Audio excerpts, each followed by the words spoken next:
Keterlik saylarni pak üzüp tayyorlagandan keyin videoda ko'rsatgan cho'nliq to'g'ri olamiz.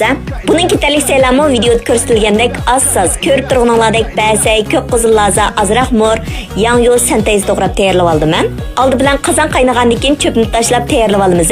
Endi buni chaplashib qolmaslik uchun darhol muzdek suvda bir chaqib etamiz. Qozonga bir chimish moy qo'yib olgandan keyin go'shtni silib bekroq qo'rib etamiz.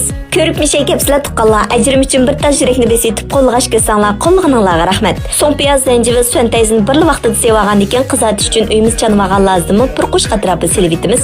Azroq tuz silib yaxshi bir qo'rib olamiz.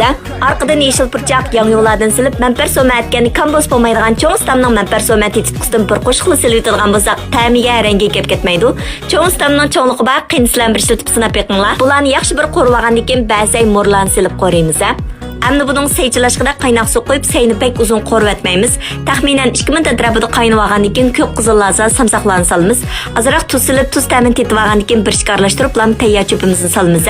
Cho'pning rangli chiroyli chiqish uchun bir qo'shq jon yo'qib, tekshir aralashtirib olamiz. Endi bularni yaxshi bir aralashtirib, taqsiga olsaqli bo'ldi. Qaranglar o'xshab ketganiga. Ayildi menda manpar so'ma aytib yeydigan bo'lsanglar, uydagilar maqtab turib yeb ketadi-jimi? Tamizgacha bek yeyishlik. Uyini oldingizmi?